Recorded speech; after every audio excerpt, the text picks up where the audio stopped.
Boa noite, irmãos, a paz do Senhor. Tem crente aqui? E a outra parte é o que, irmão? Deixa eu perguntar uma coisa, tem crente aqui? Glória a Deus, que bom. Vou estar aqui,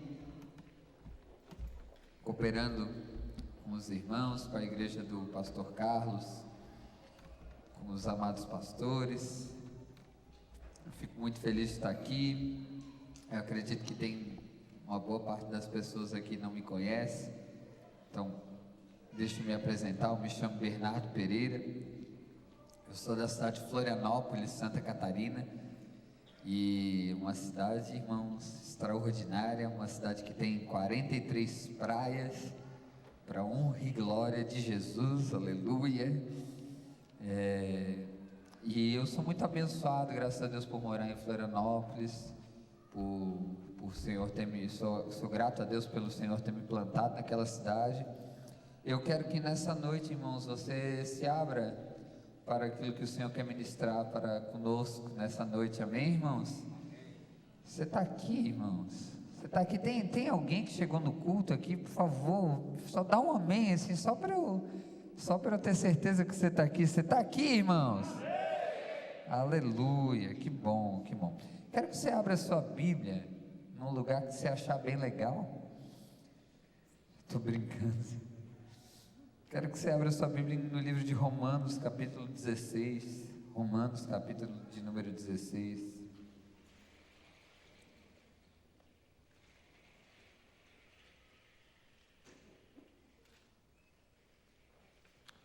Romanos 16, livro dos Romanos, carta, epístola do apóstolo Paulo aos Romanos. A Bíblia vai dizer assim, verso de número 13: saudai Rufo, eleito no Senhor.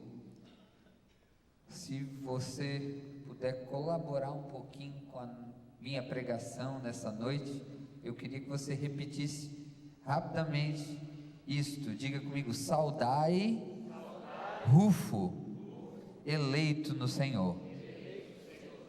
Vamos ficar por aqui.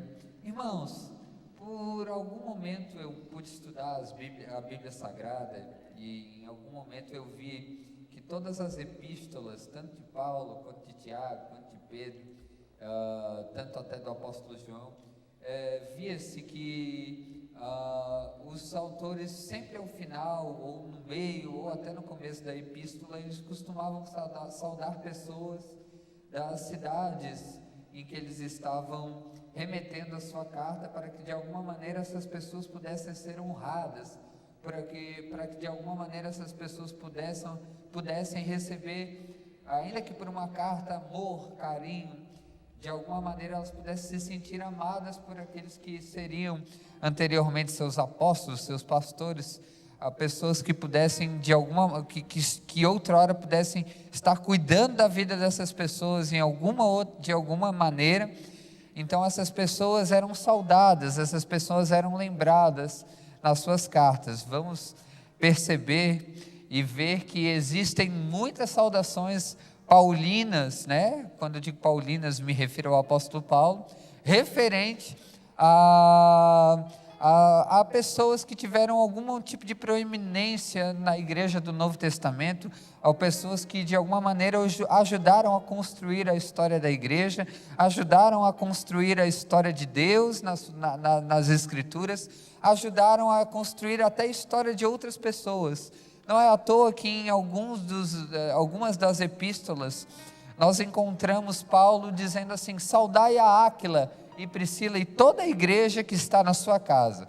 Se formos ver Áquila e Priscila, estudando um pouco da história, vemos que Áquila e Priscila eram um casal de idosos, muito, muito velhinhos, que de alguma maneira cooperaram para o crescimento da igreja do Senhor, e com um ministro que pôde se tornar um ministro muito proeminente na igreja de Corinto. Se nós formos abrir, eu não vou ler o texto com vocês, mas se formos estudar um pouco a história do livro de Atos, a partir do capítulo 18, vemos que um homem de muita eloquência, cheio do fervor do Espírito, cheio da palavra de Deus. Nós vemos que esse homem chamado Apolo, ele de alguma maneira, quando ele chega na cidade de Áquila e de Priscila, Áquila e Priscila notaram que na vida dele existia um chamado da parte do Senhor, existia um chamado magnífico, um chamado extraordinário da parte do Senhor.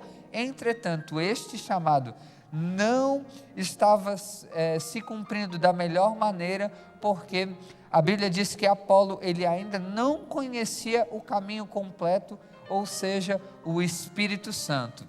Ou seja, vemos que Apolo, ele tinha um discurso fervoroso, ele tinha um discurso cheio de sabedoria, cheio de eloquência, porém Apolo, a Bíblia diz, ele não conhecia o caminho completo, ele não conhecia o Espírito Santo. À medida que Áquila e Priscila tiveram que o parar, tiveram que o pausar, tiveram que o segurar no seu ministério, para que ele de alguma maneira pudesse se assentar, se debruçar sobre o ensino, se debruçar sobre o discipulado, se debruçar sobre o cuidado, para que de alguma maneira agora, ele que anteriormente não conhecia o caminho do Espírito Santo, não conhecia a obra do Espírito Santo, agora Áquila e Priscila o discipula, o trata, o corrige, para que agora a sua mensagem pudesse alcançar mais e mais pessoas, com um dos pontos mais significativos e importantes do Evangelho, que é a obra do Espírito Santo. Então, vemos que nesta história da construção da igreja de Deus, Áquila e Priscila foram pessoas extraordinariamente usadas por Deus para que de alguma maneira pudessem edificar a vida de Apolo. E agora, se nós formos entender quem Apolo se tornou após o discipulado de Áquila e Priscila, a Bíblia diz que quando Paulo ele vai corrigir um comportamento deficiente na igreja de Corinto, ele diz assim: vocês, eu não vos louvo, não vos louvo a vós, porque eu sei que entre vós há divisões, e nestas divisões alguns dizem ser de Pedro, alguns dizem ser de Apolo, e alguns de vocês dizem ser de Paulo. Observe uma coisa: Apolo se tornou uma pessoa tão proeminente na igreja de Corinto, que ele é comparado, chega no mesmo nível em que Paulo e Pedro. E existem alguns comportamentos, e Paulo chega a corrigir alguns comportamentos daquela igreja, de gente que diz assim: olha, eu não sou nem de Paulo, nem de Apolo, nem de Pedro, eu sou de Cristo. Então, ele está corrigindo a divisão que existe dentro da igreja. Divisão não é bom em lugar nenhum, amém, irmãos? Divisão não é bom em lugar nenhum. Divisão, irmãos, o próprio Jesus, quando fala da obra de Satanás, ele diz: vocês acreditam, fariseus e escribas, que eu expulso os demônios pelos maiorais que deles habitam em mim? Vocês não sabem na realidade que o reino que está dividido, ele não prospera, ele não subsiste? Ou seja, Jesus está dizendo na realidade que até o reino das trevas ele é muito bem organizado, arquitetado, e eles sim vivem numa unidade em que, nesta unidade, eles fazem de tudo para que o reino das trevas cresça, prospere e avance e dê certo. E agora, eu de vez em quando, só uma indireta profética, eu vejo que de vez em quando a igreja do Senhor está muito dividida, tanto nas suas comunidades locais, irmãos com rixa contra irmãos, irmãos querendo lugar de outros irmãos, irmãos querendo passar por cima de outros irmãos, irmão falando mal de pastor, pastor falando mal de irmão, e a gente vê que a divisão ela não prospera em lugar nenhum.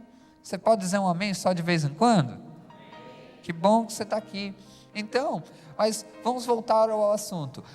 Priscila e Áquila foram pessoas que constituíram, que discipularam, que pastorearam um grande homem de Deus, a ponto de quando Paulo teve que corrigir divisão na igreja de Corinto, ele teve que citar: olha, tem gente por aí que está dizendo que é de Apolo, tem gente que está dizendo que é de Paulo, tem gente que está dizendo que é de Cristo, ninguém está certo. Até quem diz que é de Cristo, eu sou de Cristo, eu não sou de homem nenhum, está errado também.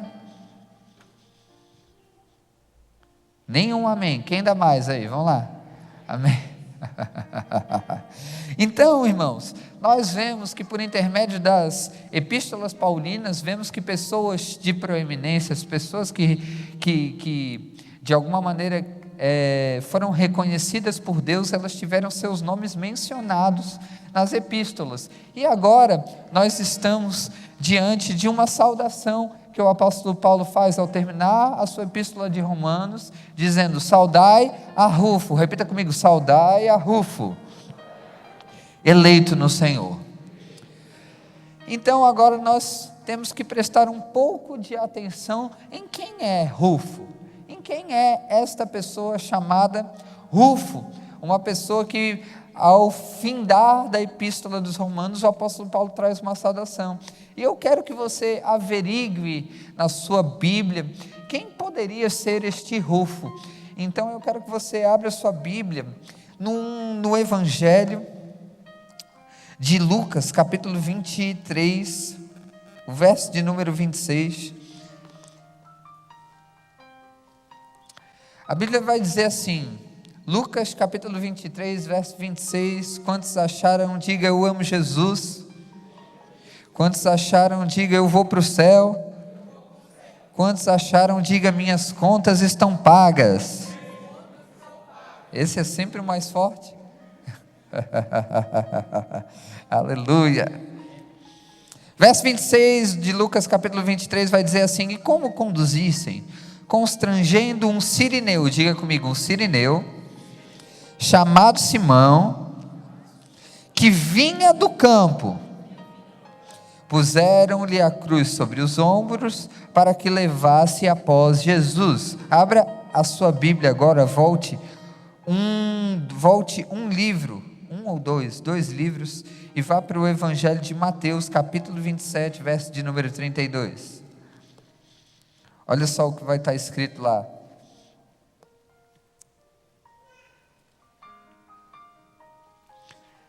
Mateus capítulo 27, verso 32. Diga amém. Ao saírem, encontraram um sirineu, diga comigo, um sirineu, chamado Simão, a quem obrigaram a carregar-lhe a cruz. Então, nós lemos a mesma passagem descrita em evangelhos diferentes. Vamos montar aqui um quebra-cabeça santo. A Bíblia está dizendo que havia um sirineu tanto no evangelho de Lucas quanto no evangelho de Mateus. Diga comigo, um sirineu. O evangelho de Lucas dá uma pista a mais para nós. A Bíblia diz no evangelho de Lucas que ele estava vindo do campo. Diga comigo, ele estava vindo do campo. E diga comigo, o nome dele era Simão. Agora pula comigo para o evangelho segundo escreveu São Marcos, no capítulo de número 15,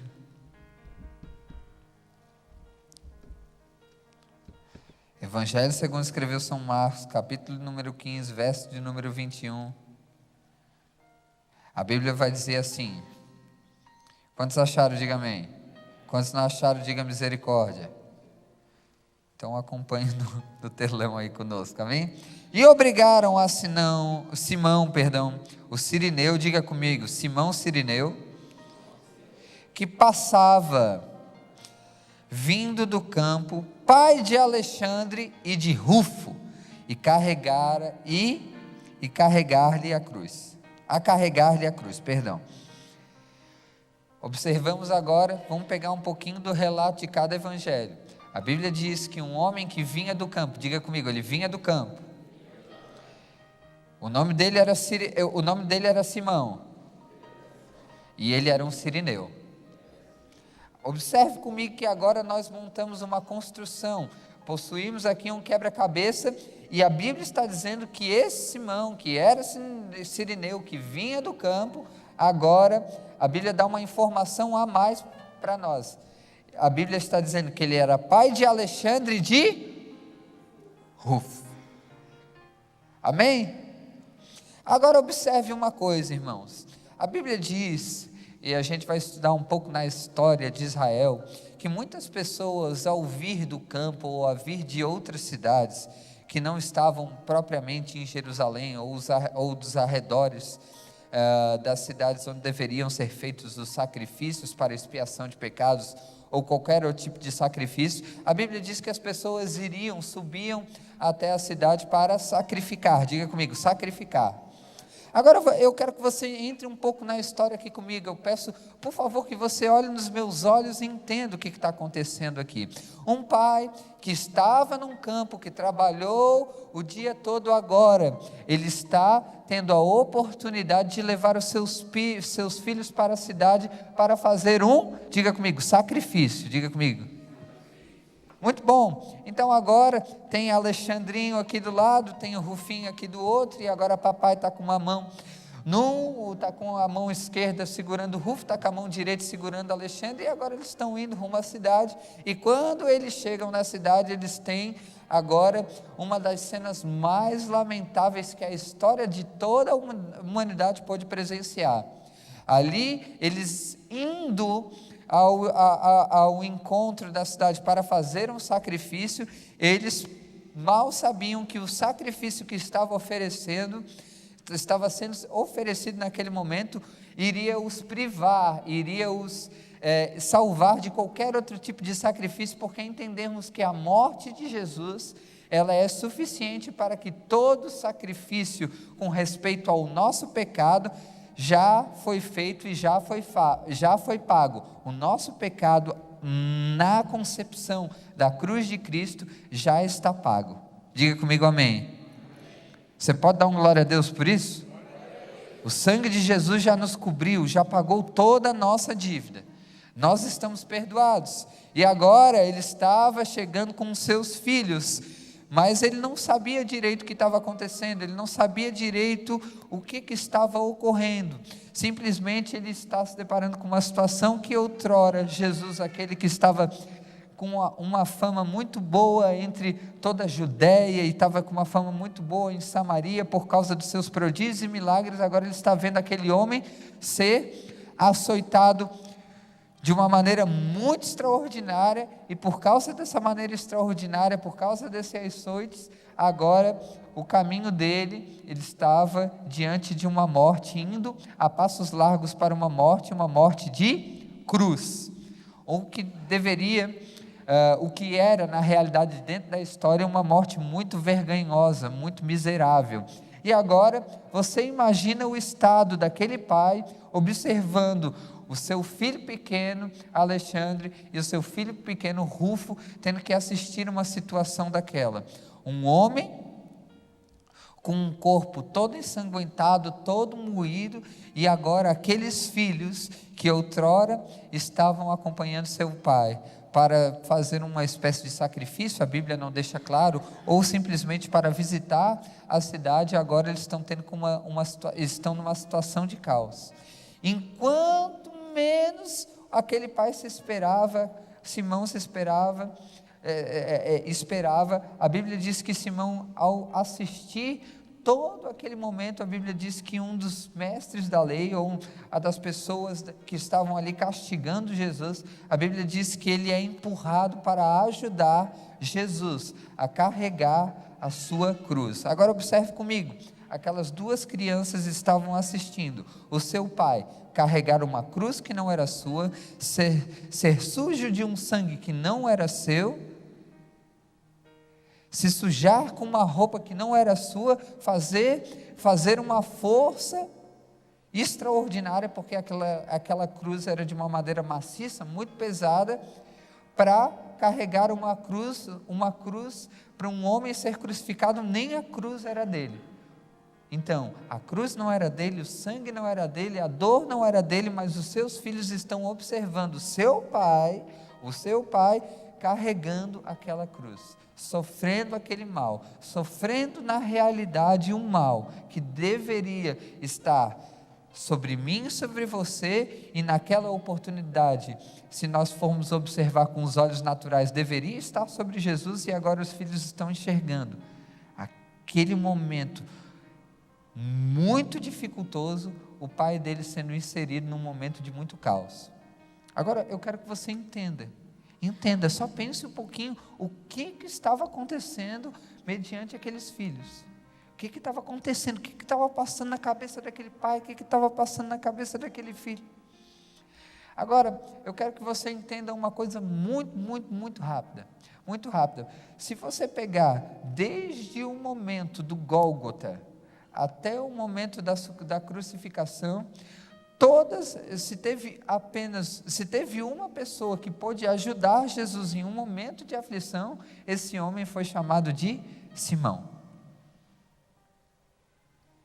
A Bíblia diz que Jesus, quando chega no monte para orar, a Bíblia diz que ele chama consigo Pedro, Tiago e João, onde eles se colocam em um lugar mais à frente, e o próprio Jesus disse: ficai aqui que eu vou mais à frente orar. A Bíblia diz que Jesus sua gotas de sangue, a Bíblia diz que Jesus não queria fazer aquele sacrifício, ele estava com medo, ele estava passando dificuldades, e quando ele se depara de toda aquela pressão, em que ele faz um voto de consagração ao Senhor, dizendo: Senhor, passa de mim esse cálice, mas contudo, não seja feita a minha vontade, seja feita a tua vontade. Aquele ali foi um momento de consagração, aquele momento Jesus estava assinando o decreto: não, eu vou para a cruz por causa desse povo. Quando ele se levanta, com quem que ele se depara?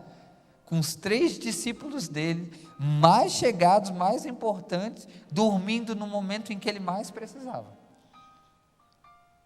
Você consegue observar Jesus? Agora, a Bíblia diz que eles descem do monte, e quando os soldados vão capturar a Jesus, ou seja, quando Jesus está sendo entregue, quando ele está entregando o seu corpo para a libação, a Bíblia diz que Pedro, ele tira uma faca, ele tira uma espada do seu bolso e corta a orelha do soldado, à medida que Jesus disse: não, Pedro, é para isso mesmo que eu vim. Pega a orelha de Malco, coloca em Malco de novo, e a Bíblia diz que Malco é completamente curado.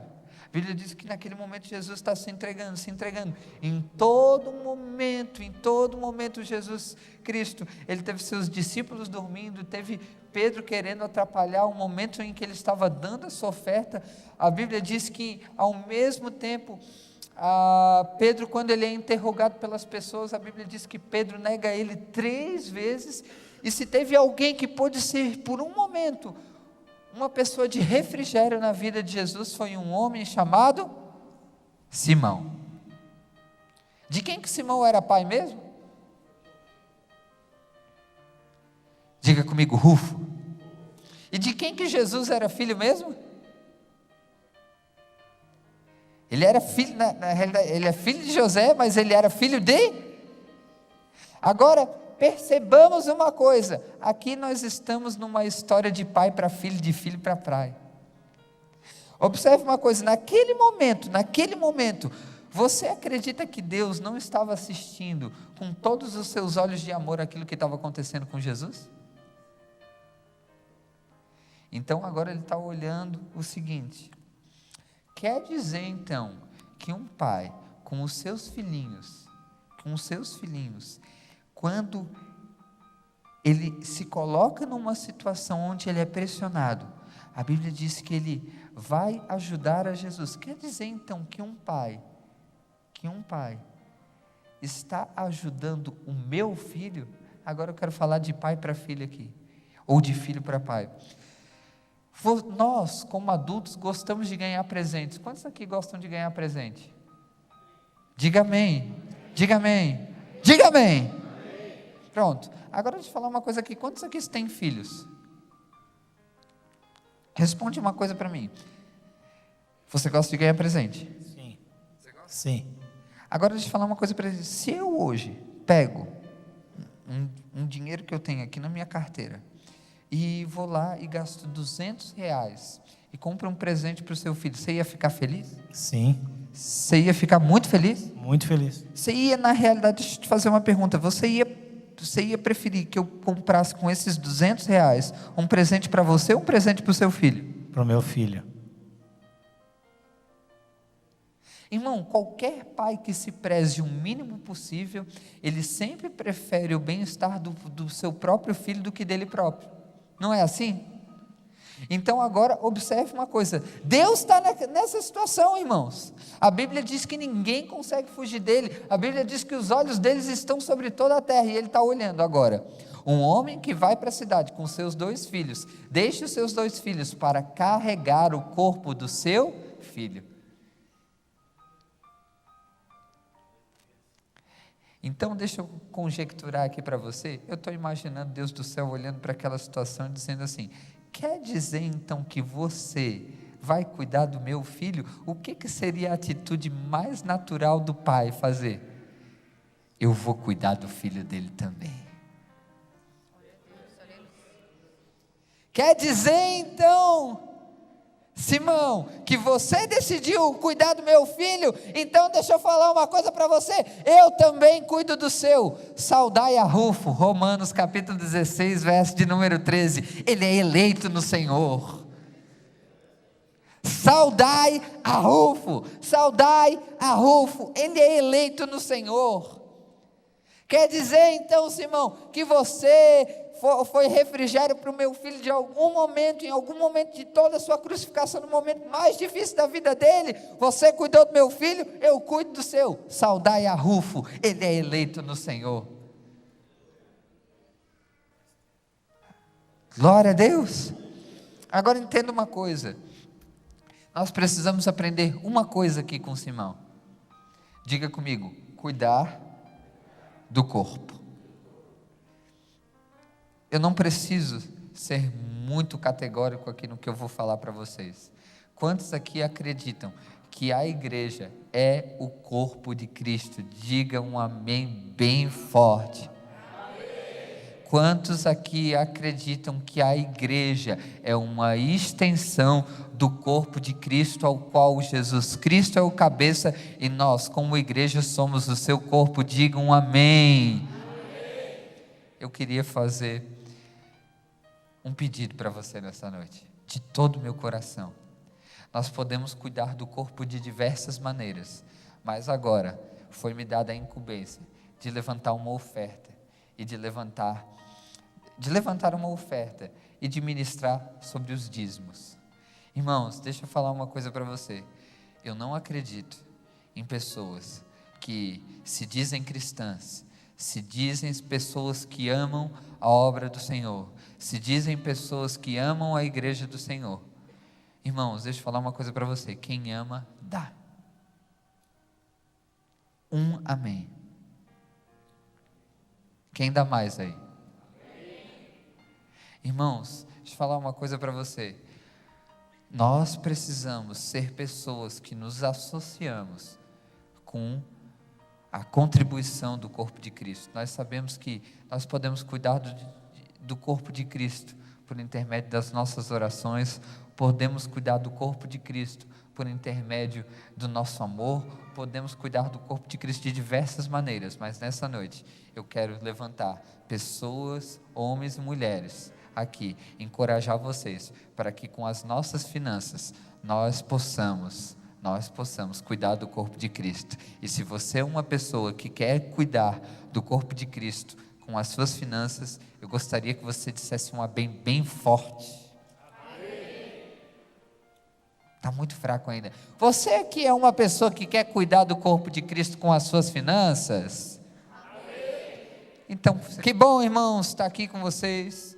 Eu não quero me delongar, irmãos, mas eu tenho uma palavra para o teu coração. Amém? E eu queria que você fizesse uma cara profética para a pessoa que está do teu lado e dissesse para ela assim: coisas estão acontecendo.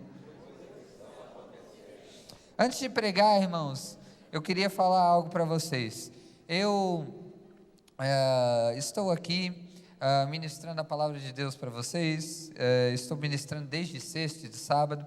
Eu acredito que existe aqui no público pessoas ainda que não me conheceram e eu não tive a grata oportunidade de conhecê-los, mas eu tenho viajado pelo Brasil, ministrando a palavra de Deus e servindo ao corpo de Cristo, servindo à igreja do Senhor. Dediquei a minha vida a isso, e eu sou esse jovem, irmão, sou uma pessoa que tem buscado aprender dia após dia com o Senhor e também dia após dia com os irmãos que o Senhor tem me dado para me corrigir, me instruir, me influenciar de alguma maneira.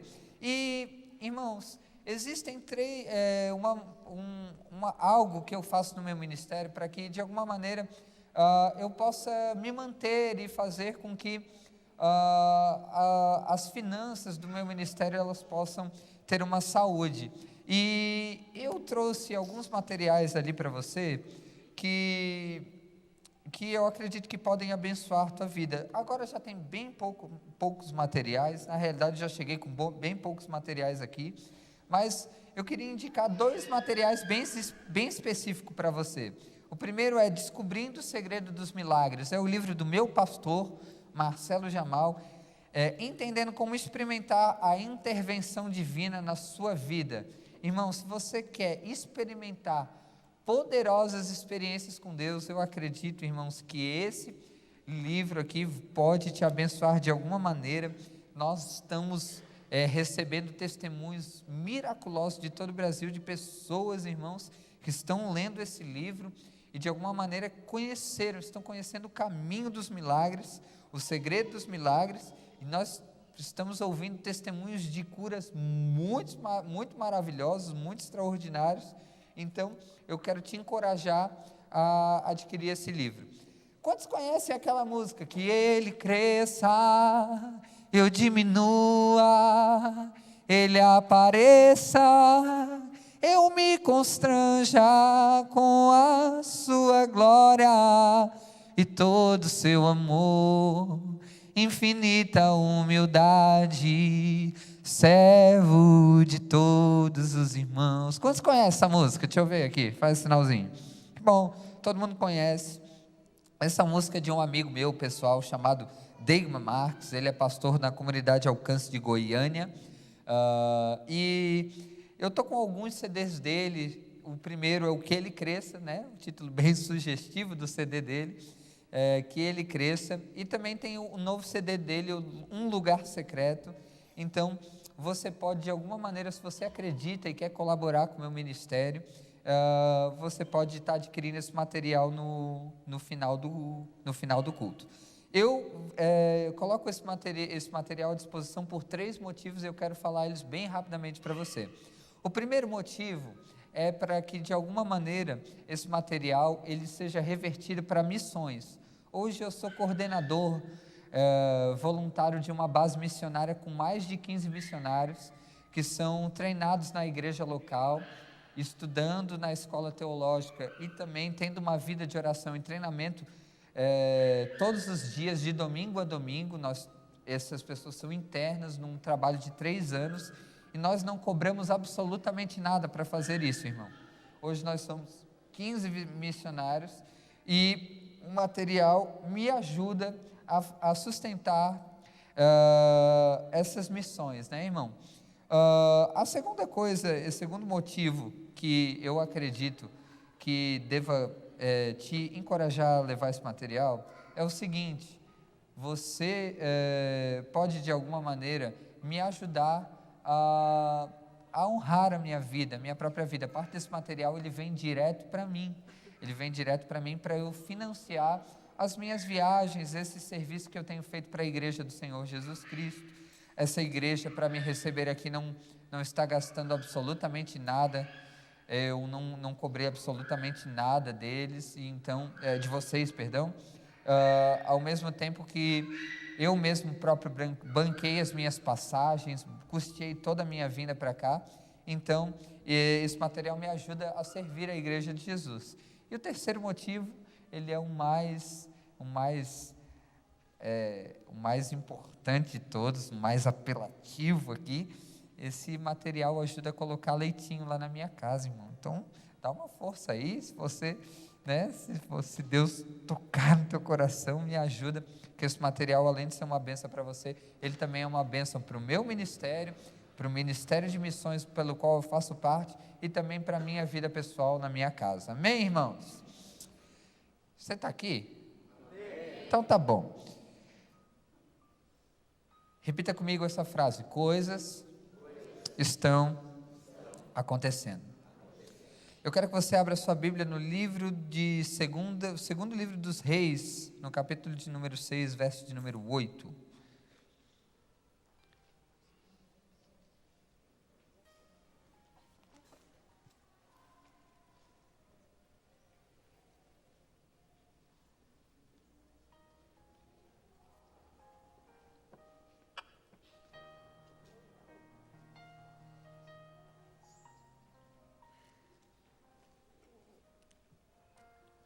A Bíblia vai dizer assim: o rei da Síria fez guerra a Israel e, em conselho com seus oficiais, disse: em tal e tal lugar estará o meu acampamento. Mas o homem de Deus mandou dizer ao rei de Israel: guarda-te de passares por tal lugar, porque os sírios estão descendo para ali. Obrigado, querido. O Senhor te abençoe, te guarde, prospere a tua casa, a tua família, em nome de Jesus. O rei de Israel enviou tropas ao lugar que o homem de Deus lhe falara e que tinha avisado, e assim se salvou não uma nem duas vezes.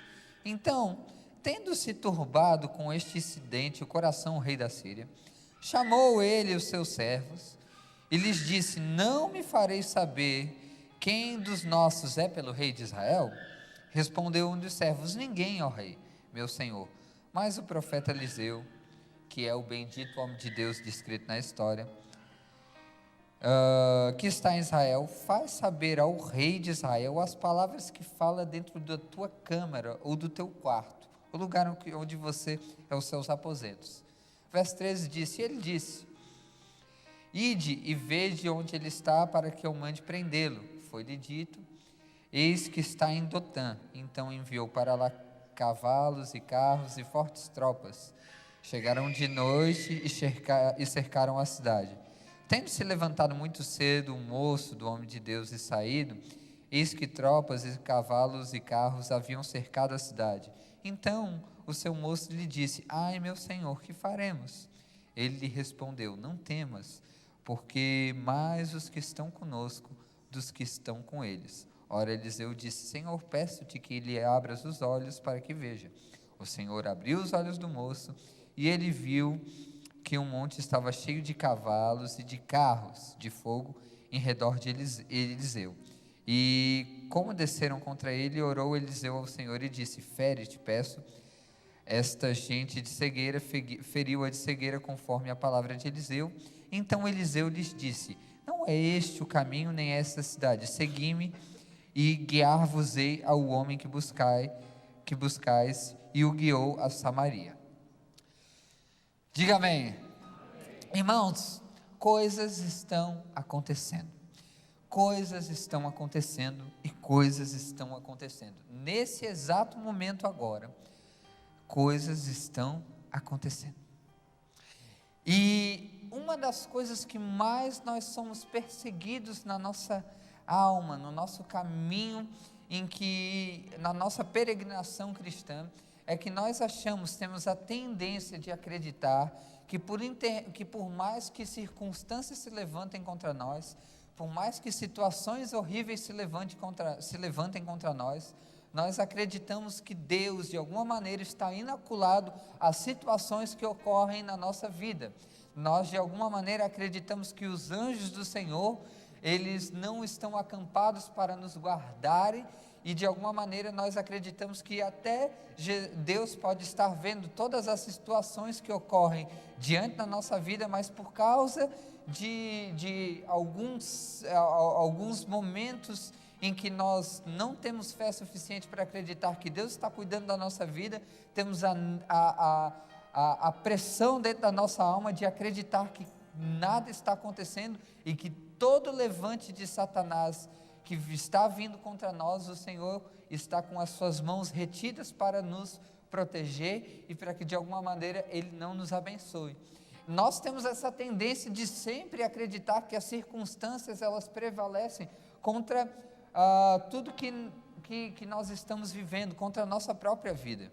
E se nós formos observar alguns textos da palavra de Deus, vemos que tudo isso que eu falei para você, você pode tomar para você como uma grande verdade. Você pode acreditar sim que Deus não está operando em nada na sua vida. Você pode sim acreditar que Deus não está olhando para o seu casamento destruído. Você pode sim acreditar que Deus não está olhando para aquele seu filho que está nas drogas. Você pode sim acreditar que Deus não está olhando de maneira alguma para a situação em que você está vivendo. Mas você pode ter uma reação completamente diferente a todos os problemas que você passa pela vida. Se nós observarmos todas as histórias do homem de Deus e homens que ajudaram a construir a história de Deus por intermédio de toda a Bíblia, nenhum deles foram privados de grandes provações e de grandes problemas na sua vida. Diga amém. Irmãos, se nós observarmos Abraão, um homem chamado por Deus para criar uma família, o qual Deus o constituíra, chamou essa família de a família da fé. A Bíblia diz que que a sua descendência seria como a areia do mar e como as estrelas do céu, e vemos que Abraão chega em uma determinada idade da sua velhice e ele não poderia ainda ter filhos. Isso é ou não um problema? Isso é um problema. A Bíblia diz que Abraão, após ter recebido uma promessa de Deus, ele é privado de cumprir a promessa de Deus na sua vida, porque ele tinha um problema. A Bíblia diz, no livro de Êxodo, capítulo 2, que Moisés, ele sabia que por intermédio dele, Deus queria libertar o povo de Israel, porém, ele não sendo sábio o suficiente para lidar com o tempo de Deus em sua vida, a Bíblia diz que ele, em um dos passeios que ele está fazendo, ele vê uma pessoa matando outra, e ele mesmo se põe para fazer justiça, e a Bíblia diz assim, porque ele queria saber aos seus irmãos que por intermédio dele, Deus daria livramento ao povo de Israel. E agora vemos que ele faz justiça entre aquelas duas pessoas, ele é pego em flagrante, e agora ele tem que sair de todo o reinado em que ele tinha como filho de Faraó no Egito, e vemos que de alguma maneira agora ele tem que cuidar de umas ovelhas de seu sogro chamado Jetro, e ele tem que sair do lugar onde ele iria ser usado por Deus para libertar aquele povo. O que Moisés estava passando? Um problema. Não, mas então, Bernardo, vamos um pouco aqui para a nova aliança. Você está só usando exemplos do Antigo Testamento. Vamos lá. A Bíblia diz em Lucas capítulo 4, a partir dos primeiros versículos, que o Espírito de Deus leva Jesus para ser tentado pelo diabo no deserto. Jesus, o Filho de Deus, um homem que viria libertar toda a humanidade do seu pecado, do poder que o pecado tinha de nos prender e de nos levar para o inferno. A Bíblia diz que Jesus agora, antes de se revelar como Filho de Deus, ele é levado para um lugar deserto para ser tentado pelo diabo, à medida que ele passa 40 dias de jejum, e depois desses 40 dias de jejum, ou entre esses 40 dias de Jesus, o próprio diabo aparece para ele e faz diversas tentações para que Jesus o adorasse e, consequentemente, abortasse na sua vida o plano de Deus. Isso era o quê? Um problema. A Bíblia diz que Pedro, na hora 9 do dia, ele estava indo para o lugar de oração, até que Pedro e João se deparam com um homem que a Bíblia chama de coxo na porta formosa. Por favor, algum obreiro toma conta daquela pessoinha ali. E a Bíblia diz que na porta formosa tinha um coxo, e este coxo agora está pedindo esmolas na porta formosa, e Pedro estende a mão para ele e diz: olhe nos meus olhos, olhe para mim, eu não tenho prata nem ouro, mas o que eu tenho eu te dou, levanta e anda. A Bíblia diz que o coxo levantou, andou, entrou no templo, começou a glorificar ao Senhor, e nesse período em que ele é glorificado ao Senhor, as autoridades se levantam contra Pedro e João, e agora, por causa da cura deste coxo, eles eram presos. Eles foram presos, perdão.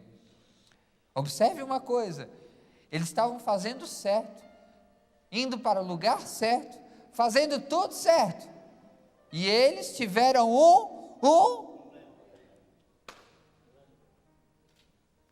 Então, irmãos, Se aconteceu com Abraão, se aconteceu com Moisés, se aconteceu com Jesus, se aconteceu com Pedro, se aconteceu com Paulo, por que não vai acontecer comigo, com você?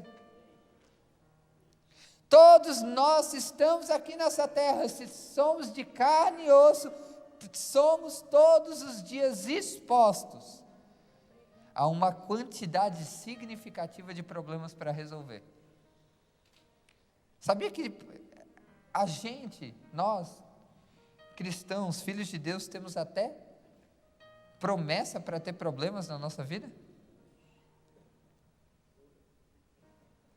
Você sabia? Sabia que a gente tem promessa para ter problemas na nossa vida? A Bíblia vai dizer assim: no mundo vós tereis, quem que falou isso? Eu já vi crente clamar: eu quero uma casa nova, eu quero um carro novo, eu quero uma esposa, eu quero um marido. Eu nunca vi um crente se levantar: Senhor, hoje eu estou crendo para a minha quantidade de aflições se cumprir na minha vida. Esse é o tipo de promessa que você não precisa pedir cumprimento, irmãos.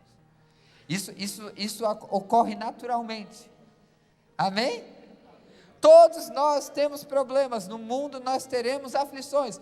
Eu e você estamos aqui nessa terra, e o que nos diferencia como homens e mulheres de Deus, olhem para cá, é a nossa capacidade de resolver. Quantos estão aqui? Diga amém. A nossa capacidade de resolver problemas é o que nos diferencia no nosso trabalho. A nossa capacidade de resolver problemas é aquilo que nos diferencia no nosso ministério. A nossa capacidade de resolver problemas é o que nos diferencia numa faculdade. A nossa capacidade de resolver problemas, de passar pelo dia mal, é aquilo que nos diferencia para a vida. Diga amém. Pessoas que sabem resolver problemas têm uma vida boa. Pessoas que não sabem resolver problemas não têm uma vida boa. Todos têm problemas, porém nem todos têm a resolução de todos os seus problemas. E por causa disto, eu preciso dizer para você que eu e você, pelo simples fato de nascermos, viemos ao mundo, nós temos a tendência, nós temos uma promessa: nós vamos ter problemas. Ninguém está privado de ter problemas.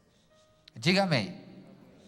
Então eu vou contar um pequeno problema para você. Eu quero contar para você como surgiu essa mensagem.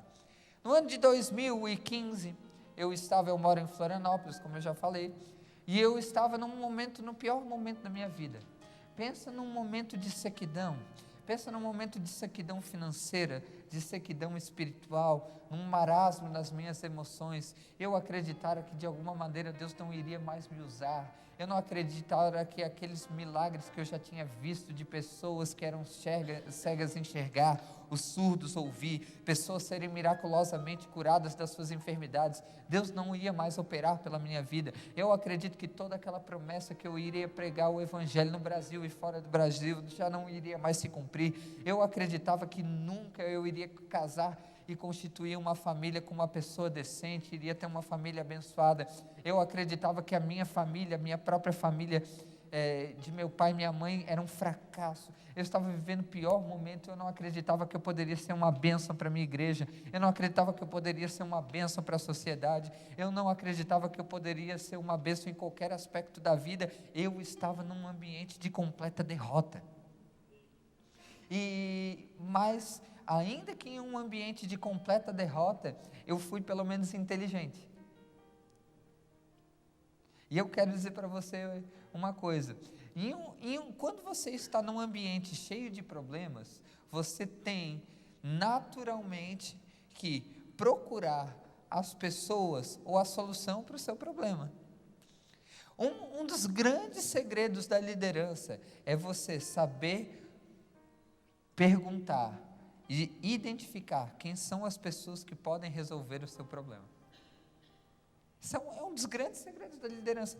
Se você, na sua empresa, sabe identificar quem é a pessoa que pode resolver tal problema que você não consegue, você vai ter proeminência.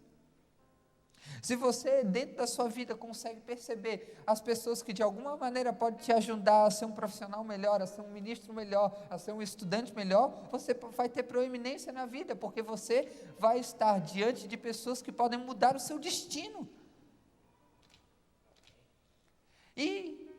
Mas existem certos momentos da sua vida que pessoas não podem fazer nada por você, que dinheiro não pode fazer nada por você, que situação alguma pode fazer nada por você.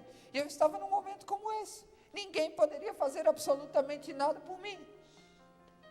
E agora, eu fiz uma coisa que eu considero muito inteligente. Eu fui falar com a única pessoa que poderia resolver os meus problemas. Jesus. E eu lembro que lá em Florianópolis, até hoje, existe uma casa de oração de uns irmãos que vieram do Kansas City, nos Estados Unidos, e eles foram estabelecer uma casa de oração, e essa casa de oração, ela fica aberta muitas horas por dia, e ela sempre tem um louvor, pessoas adorando, louvando ao Senhor, e pessoas orando. E parte de muitos dias dos meus tempos com Deus foram naquela casa de oração. Eu ia para aquela casa, eu não lembro, irmãos, quanto tempo eu ficava de jejum, mas eu ficava dias após dias de jejum, trancado, lendo livros que mexessem com a minha fé, me expondo a palavra de Deus. Eu lembro, irmãos, que de alguma maneira, sabe aquele dia, sabe quando a sua vida está ruim? Quantos aqui, levanta a mão, quantos vocês sabem assim, que em um momento da sua vida que está ruim? Quantos já viveram isso? Que bom. Mas sabe, nesse momento da sua vida que está ruim, sabe aquele dia desse momento que está muito ruim? Porque a gente passa por momentos ruins, mas dentro desse momento ruim, tem ainda um dia que ele prevalece. Aquele dia, meu Deus do céu, parece que Satanás acordou contigo, irmão. Parece que você acordou com ele, você dormiu com ele, acordou com ele. E irmãos, aquele dia estava muito ruim. Aquele dia eu estava com uma pressão, sofrendo uma pressão na minha alma, sofrendo pressão em todos os segmentos da minha vida. E eu lembro que eu estava naquela casa, e eu me lembro que eu fiz uma oração muito sincera para o Senhor. Eu digo: Senhor, ainda que a tua palavra diga que não, ainda que eu saiba por dentro de mim que não é verdade, Senhor, eu não consigo acreditar que o Senhor está comigo nessa situação. Eu não consigo acreditar, Senhor, que você está cuidando de mim nessa situação. E de alguma maneira, vem um sentimento dentro de mim, irmãos, em que as coisas estavam travadas, em que as coisas não estavam acontecendo, em que as coisas estavam completamente paralisadas, e de tudo aquilo que o Senhor outrora tivesse prometido para mim, o qual seria o meu propósito para cumprir na minha vida, estava indo de água abaixo. E eu acreditara por um momento que nada daquilo que o Senhor prometera para mim iria se cumprir. Estava passando por um momento difícil, um dia difícil. E eu lembro que eu levantei da cadeira, e eu fiz essa oração sem pretensão de resposta alguma.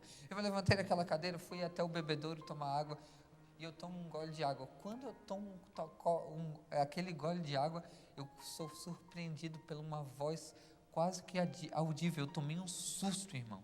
Eu não sei o que aconteceu, ninguém escutou. Eu até fiquei assim observando se as pessoas do lado tinham escutado aquela voz, mas algo falou dentro de mim.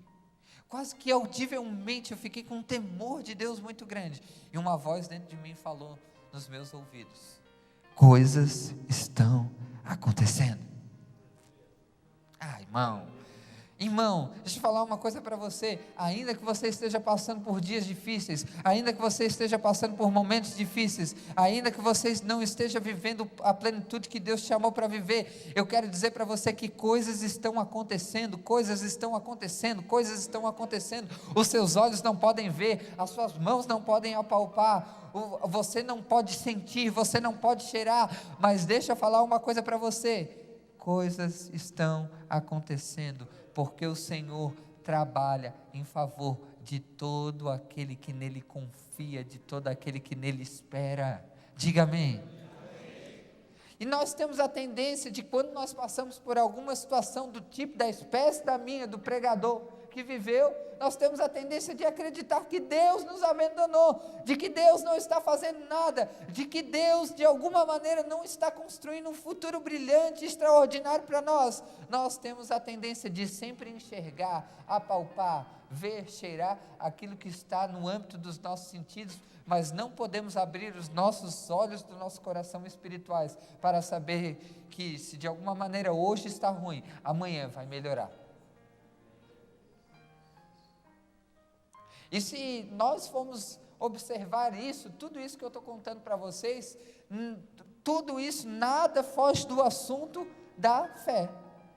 Se nós formos observar, irmãos, tudo aquilo que eu estou falando agora para você está ligado, está de mão dada, está no âmbito de algo chamado fé. O que é fé? Hebreus capítulo 11, verso 1. Fé é o firme fundamento das coisas que se esperam, mas não se veem. E você observa uma coisa comigo, nós temos muita dificuldade de lidar com coisas que nós não vemos. Agora eu vou te falar uma coisa muito séria para você, e eu estava falando isso ontem, até na escola em Cristo eu citei esse exemplo 2 vezes, e eu quero citar esse exemplo de novo. Você sabia que as estruturas de vitória que você cria dentro de você, elas estão muito mais ligadas a coisas que você não está vendo, a estruturas que você não está vendo, porém, você, por intermédio da fé, você sabe que Deus está operando na sua vida? Entenda uma coisa rapidamente comigo, quantos aqui de alguma maneira se sentem assim, extremamente alvoroçados, aleluiados, cheios de alegria quando leem a Bíblia? Então, irmão, ora por mim, porque hoje eu acordei sem vontade de ler. Hoje eu acordei sem vontade de ler a Bíblia. Tem dia, irmãos, que a Bíblia, ela se torna algo maçante para você. Você já leu aquela história 30, 40 vezes, se não é o Espírito Santo avivar aquelas verdades dentro de ti, fica só no âmbito da informação. E você acredita que a sua vida nunca está mudando, você está lendo a Bíblia há 1 ano, você está lendo a Bíblia há 2 anos, você está lendo a Bíblia há 3 anos, você até sente Deus falar com você, mas aquela sensação diária que nada está acontecendo, é o que permeia a sua vida, ou não é? Ou não é, porque se não for, eu vou pedir para você orar por mim, irmão, com óleo ungido de Israel. A sensação de que coisas não estão acontecendo, são sentimentos que vivem na vida do cristão. Quer ver outra coisa? O cristão que acorda e vai orar em outras línguas, daqui a pouco ele está lá, 1 minuto,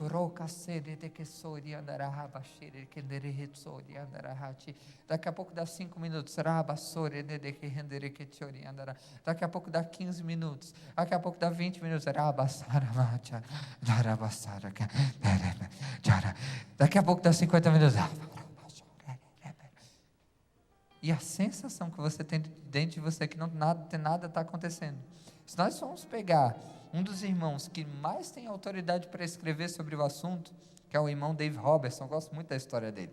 A história dele foi o seguinte, ele se precipitou muito cedo, em que Deus daria um ministério muito poderoso nas suas mãos, e ele saiu do seu trabalho. Ele abortou o trabalho, ele pediu as contas do trabalho, e ele se trancou em um quartinho que ficava ao lado da firma onde ele trabalhava, e ele disse, olha, se Deus antes me sustentava por intermédio do salário que eu ganhava, trabalhando 8 horas por dia, o mínimo que eu vou fazer hoje é orar 8 horas. E ele disse que no primeiro dia ele entrou naquele quarto e ele orou pela família dele, ele orou pelos filhos dele, ele orou pela igreja dele, ele orou por todo mundo, ele orou pelos missionários na Índia, ele orou pelos missionários na África, ele orou pela igreja na China, ele orou pela paz mundial, ele orou pelo governo dos Estados Unidos, e tudo isso deu um incrível tempo de 45 minutos. Ele viajou o mundo, viajou o universo e deu 45 minutos. Aí a Bíblia diz, ele era daqueles crentes pentecostais do fogo puro, ele diz, então eu vou começar a orar em outras línguas. E ele disse que ele ficou Ele sempre orava, ia lá, orava e ficava às 8 horas por dia orando em outras línguas. E as pessoas, os amigos dele perguntavam no final, quando ele saía daquele quarto, ele dizia: mas o que você está sentindo? Ele dizia: eu estou sentindo a garganta seca e a boca doendo. E daí, existe uma história que após 3 meses de ele orar 8 horas em língua todos os dias úteis de trabalho, ele foi convidado para entrar numa das reuniões de uma igreja extremamente tradicional, onde haveria um irmão que iria fazer uma preleção mais ou menos por volta das 3 horas da tarde, e ele diz: olha, Senhor, vamos combinar aqui, né? Eu acho que escutar a tua palavra, eu acho que eu vou estar trabalhando para o Senhor, né? Eu acho que Deus vai se agradar de mim se eu for lá escutar o irmão. E daqui a pouco ele era pentecostal, pensa aquele camarada do fogo, puro canela de fogo, né? Aleluiado, e foi numa igreja extremamente tradicional, onde o pregador, o chamado pregador tão nomeado, ele abriu simplesmente um livro e começou a ler o sermão dele. Daí ele achou tanto estranho, tal, e passou 10 minutos, passou 20 minutos, e ele, não sabendo como lidar a situação, daqui a pouco ele olha uma mulher ao lado dele, e Deus dá o raio-x da mulher. E ele pergunta assim: por um acaso, você tem algum problema nas suas articulações, no seu lombar? E ela disse: tenho. Então, e ele diz para ela: então você me deixa orar por você? Só que, irmãos, orar, me deixa orar para você, para um tradicional, significa uma coisa. O que significa para um tradicional? Quando eu chegar em casa, tomar meu banho, comer minha janta, escovar os dentes, fazer menino, e depois ir dormir, eu vou lembrar de você nas minhas orações. Só que para um pentecostal, irmão, o pentecostal é ali, é agora e é já. Mas não deu outra, ele pegou, se levantou da sua cadeira, enquanto o camarada estava pregando, ele colocou a mão na mulher, e aquela mulher foi curada extraordinariamente. Naquela hora, no meio do sermão daquela pessoa, e daqui a pouco aquela mulher já começou: gente, ela estava de muleta, largou as muletas e começou a andar: gente, eu fui curada, quem quiser ser curado aqui, é só pedir para aquele irmão ali que vai orar. E a reunião virou um Pentecoste, virou algo extraordinário. As pessoas, o livro diz que quando Dave Robertson impunha as mãos sobre as pessoas, ele é a primeira pessoa que ele olhou, impunha as mãos e tal, daqui a pouco ele não sentia, mas a pessoa estava de olho fechado, tal, quando ele via, a pessoa estava estendida no chão, e as pessoas começaram a cair, e houve todo aquele mover de Deus. Mas o que eu quero falar com tudo isso? Eu quero me ater, irmãos, ao princípio em que levou o Dave Robertson a orar em outras línguas. Os amigos dele perguntavam: mas o que você está sentindo? Qual é o seu sentimento? Ele dizia: eu tenho só falta de saliva e a boca está doendo. Você observa que o processo da oração em línguas na nossa vida, a gente nunca pode, de alguma maneira, desprezar a fé, e a gente nunca pode dar vazão para os sentimentos. E ali, aquele homem, agora, a gente, depois de 2, 3 horas orando em outras línguas, o nosso sentimento é de que nada mudou. Agora, deixa eu falar uma coisa muito séria para você, muito séria para você. As estruturas de crescimento, de prosperidade na sua vida, elas não estão necessariamente em coisas que você faz para você ver, e também não estão necessariamente ligadas às coisas que todo mundo vê. Elas geralmente estão ligadas às atitudes que você toma num lugar, num ambiente secreto. Quando você tem a decisão de mentir e você escolhe não mentir. Quando é conveniente para você roubar e você escolhe não roubar. Quando é melhor para você dar um jeitinho brasileiro e você escolhe ser correto. Quando você, ao acordar pela manhã, antes de tudo, ao invés de resolver os seus problemas, escolhe orar.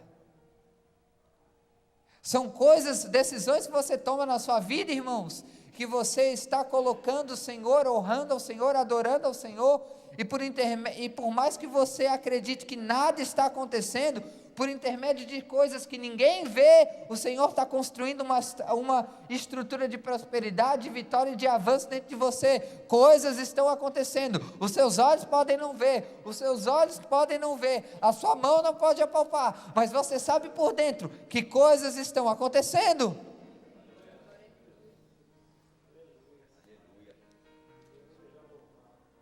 Você sabe lá no fundo, uma nota de vitória vem, uma nota de alegria vem. Olha para a pessoa que está do teu lado, diga: irmão, coisas estão acontecendo na sua vida.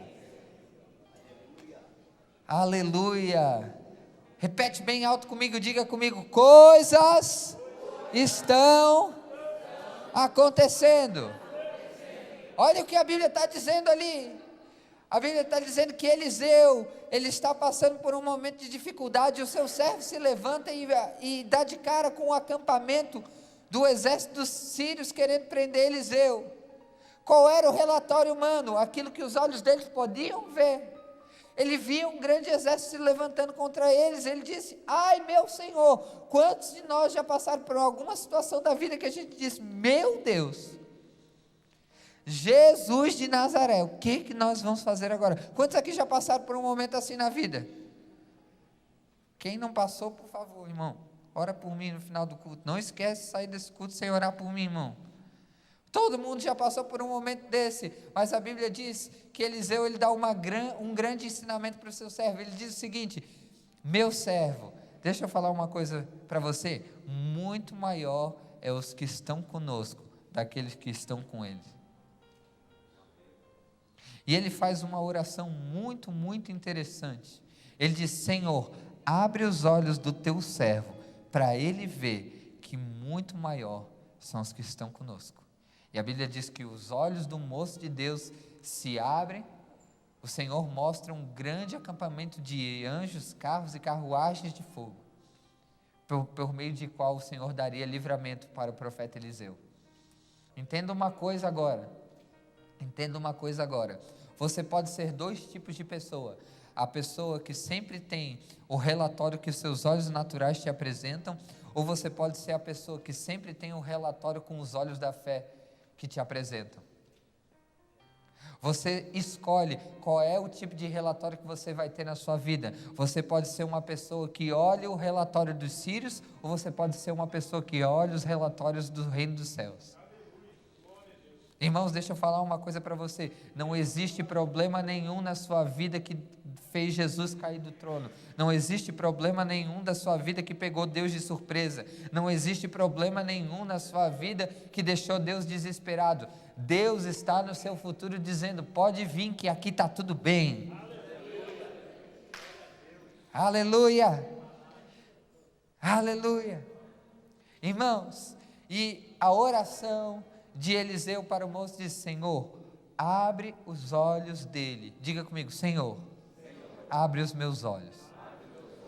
Se você vê essa referência, nós temos uma oração paulina no Novo Testamento que se parece muito com essa passagem.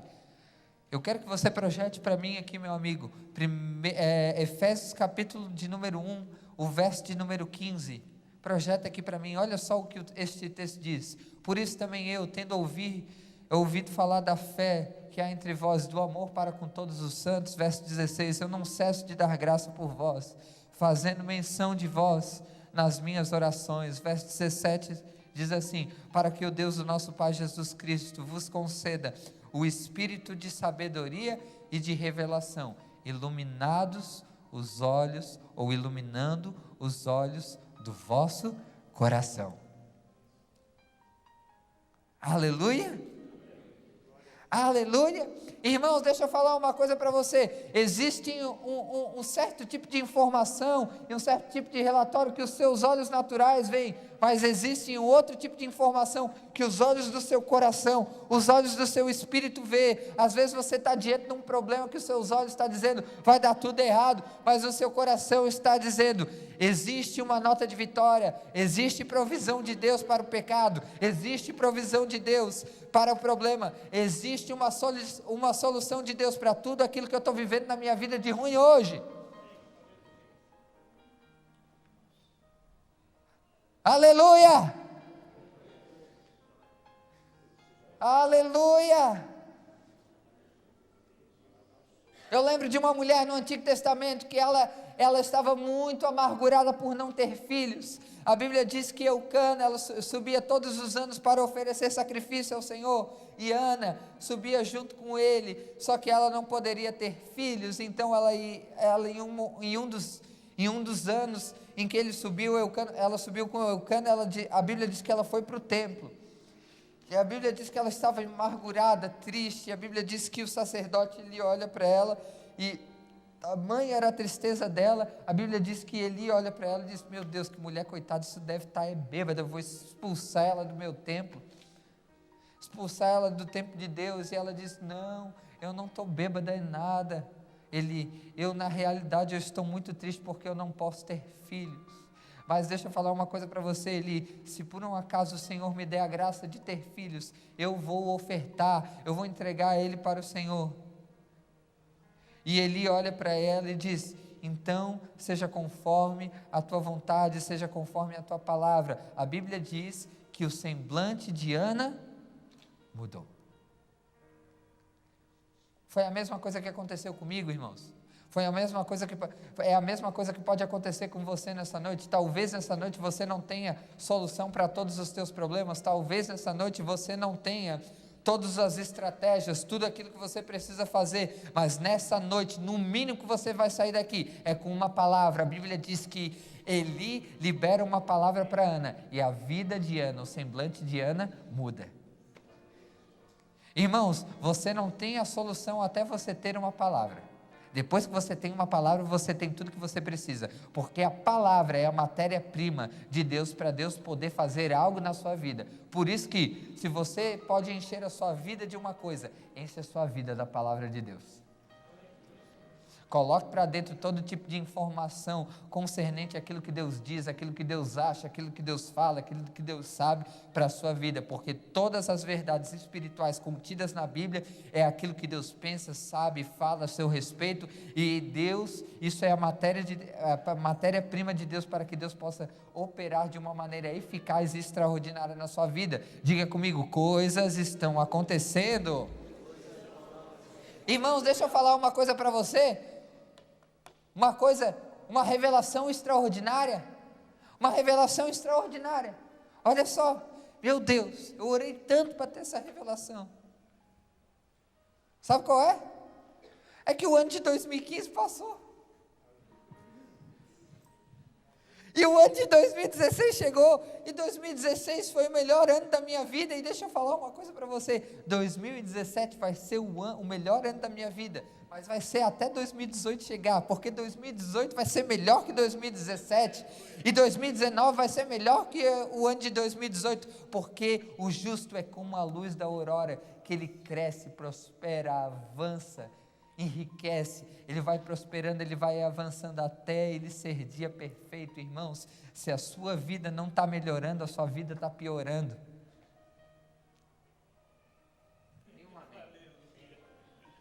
Se a tua vida não está crescendo, se a tua vida não está prosperando, você está piorando. Um dia que você não cresceu, foi um dia que você diminuiu. Um dia que você não avançou, foi um dia que você retrocedeu. Ah, Bernardo, mas em 2009 tu precisava era ver a minha conta bancária, era muito maior do que hoje. Irmãos, você ainda acredita que eu estou falando de dinheiro? Aquilo que você é com as verdades que Deus colocou dentro do seu coração, não das verdades, não do dinheiro que Deus colocou no seu bolso. Você pode estar muito melhor agora com muito menos dinheiro, você pode estar muito melhor agora com muito menos condições, você pode estar muito melhor agora com muito menos estrutura, você pode estar muito melhor agora do que estava antes. As coisas desse mundo não determinam aquilo que você é, aquilo que determina o que você é a sua capacidade de crer na palavra liberada. Irmãos, saia daqui nessa noite, pelo menos, bote uma meta nesse culto. Eu posso sair daqui, triste, solitário, vazio, mas pelo menos eu vou sair desse culto com uma palavra. A palavra é a matéria-prima de Deus, para que Deus possa operar eficazmente e extraordinariamente na sua vida. Diga aleluia. Deixa eu falar uma coisa para você. Eu falei na Escola em Cristo, queria citar esse exemplo antes e vou citá-lo agora. Olha aqui, uma coisa muito interessante que você precisa entender, irmãos. Eu estava com um pastor agora, em alguma cidade do Brasil, que eu não vou falar o nome para não expor, e eu tinha ministrado 9 vezes, 10 vezes ao todo, pelo estado do Mato Grosso do Sul, estava pregando todos os dias, e um dia me sobrou de folga, eu fui jogar bola, fui jogar futebol, eles me convidaram para um futebolzinho, porque o meu voo era apenas no outro dia, e eu fui jogar futebol e tal, a gente jogou futebolzinho e tal, brincou, foi de um lado, foi do outro, brincou, e quando a gente sai do futebol, a gente está aquele bate-papo conversando, sabe, né, que pastor gosta de conversar de igreja, de ovelha, de coisas espirituais, ele falando para mim: Bernardo, o ministério não cresce, a igreja não cresce, as coisas não acontecem, meu Deus, como as coisas estão difíceis, meu Deus, o que eu faço, daqui a pouco a gente para num lanche assim, para pedir uma água, eu faço o sinal para o garçom, peço: traz 2 garrafinhas de água, não queria sair do carro, ele veio e trouxe, no que ele está trazendo as 2 garrafas de água, esse pastor, ele abre um chiclete, coloca dentro da boca e joga o papel para fora do carro, abre a janela e joga o papel para fora do carro. Irmãos, deixa eu falar uma coisa para vocês, é da minha personalidade. De vez em quando eu faço assim, coisas para as pessoas ficarem envergonhadas daquilo que elas fizeram. Eu peguei, saí do carro, irmãos, eu nem pensei no que eu fiz, quando eu vi eu já estava fazendo. Peguei, saí do carro, dei a volta no carro, fui até a janela dele, peguei o papel de chiclete, voltei para o carro, irmão, ele queria se esconder, irmão. Ele queria se esconder, sabe quando você quer fazer assim? Aí eu tive que falar, né, irmão? Sabe por que a sua igreja não cresce? Sua igreja não cresce porque você não faz célula ou deixa de fazer, porque o louvor é bom ou deixa de fazer. A sua igreja não cresce por causa disso aqui, ó. Mostrei o papel de chiclete para ele. Porque, irmãos, deixa eu falar uma coisa para você. A sua unção, ela tem um cheiro. A sua unção, ela tem um aroma. Aquilo que você é no secreto com Deus, ele fica muito público e exposto diante dos homens. Irmãos, deixa eu falar uma coisa para você. As pessoas, elas não têm completo conhecimento de quem você é, mas elas sabem. Você já notou que qual é o lugar mais difícil de se pregar o evangelho? Qual é? Dentro de casa. Que lá, irmão, você não consegue enganar ninguém. Lá todo mundo sabe que quando você sai do banheiro, você pega a toalha molhada e joga em cima da cama, que sua mulher com todo carinho limpou, colocou na máquina, é um trabalho para secar, tem que torcer para dar sol, tem que colocar num lugar onde pegue sol, tem que estender o lençol, tem que estender o edredom, tem que fazer tudo. Aí você, bonito de Jesus, homem de Deus, sujeito que Deus ama, pega a toalha molhadinha e joga em cima da roupa de cama que ela lavou. Eu senti que os irmãos estão recebendo essa revelação. Hein? Ou você diz para o seu filho: filho, não pode brigar na escola, filho, não pode bater no amiguinho. Aí o filho olha para ti e diz assim: mas tu está sempre brigando com mamãe.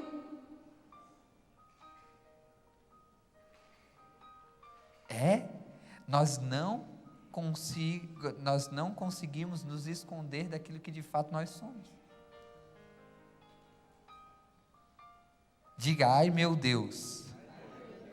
Mas deixa eu falar uma coisa para você, coisas estão acontecendo na sua vida, quando você coloca suas mãos para o céu e diz: Senhor, ainda que eu tenha muitas coisas para consertar na minha vida, ainda que eu tenha muitas coisas para melhorar na minha vida, ainda que eu tenha muitas coisas em que o Senhor tem para edificar na minha vida, eu escolho te adorar, porque eu sei que quando eu te adoro, você me transforma a sua imagem, a imagem do seu filho, o Senhor me deixa parecido contigo. Então agora você tem as práticas espirituais de oração, você tem as práticas espirituais de adoração, você tem as práticas espirituais da oração em outras línguas, e quando você menos espera, você olha para 2 anos atrás, e ainda que por longos 2 anos você achou que nada mudou, daqui a pouco você olha e diz: eu melhorei, eu cresci, eu avancei, eu prosperei, eu enriqueci. Sabe por quê? Sabe por quê? Porque coisas estão acontecendo.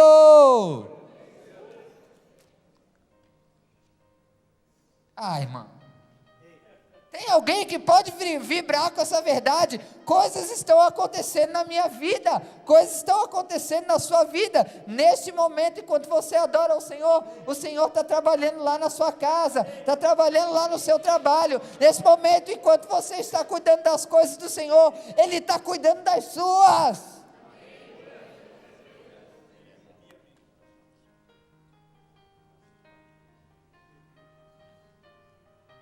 Coisas estão acontecendo, coisas estão acontecendo. Todo mundo tem problema na vida, todo mundo tem problemas, tem situação ruim na vida, todo mundo tem momento de pressão. Mas deixa eu falar uma coisa para você: não é porque a situação está acontecendo de uma maneira caótica na sua vida que Deus não está trabalhando. Ele trabalha em favor de todo aquele que nele espera, Ele trabalha em favor de todo aquele que nele confia. Se o Senhor não edificar a casa, em vão os trabalhos que edificam. Inútil vos será acordar cedo, comer o pão de dores, porque os seus amados o Senhor dá o sono. Você percebe uma coisa? Olha só o que esse Salmo 127 diz. A Bíblia está dizendo que o momento perfeito para você receber do Senhor é o momento em que você está dormindo.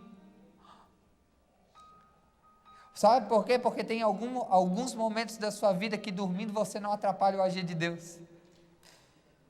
Porque quando você está acordado você murmura, quando você está acordado você infama a promessa. Deus diz que você vai ser próspero, você olha para a sua vida e diz: eu sou um pobre mesmo, eu nunca vou dar certo. Deus está dizendo que a sua família é um sucesso, você está olhando para aquela mulher que Deus te deu, que você chegou em casa, ela estava com a camisa do Faz um 21, com um coque no cabelo, e você está dizendo assim: ô mulher que Deus me deu, infamando a promessa, infamando a promessa. Irmãos, deixa eu falar uma coisa para você: vai dormir, que dormindo você não atrapalha, você só deixa Deus agir. Aos seus amados Ele dá o sono. Agora, durma o sono que Deus dá, e trabalhe com o vigor que Deus dá, porque tem gente que só quer dormir e acha que Deus está dando, tá dando para ele por intermédio do sono, e Deus não está dando. Deus não está dando nada, porque o sono que ele está dormindo é o sono da preguiça, não é o sono do Senhor. Trabalhe no momento que é para trabalhar, durma no momento que é para dormir, descanse no momento que é para descansar, e confie que aquele que começou a boa obra na sua vida, Ele é fiel, Ele é fiel, Ele é fiel, Ele é fiel, Ele é fiel para completá-la em Cristo Jesus. Digam amém.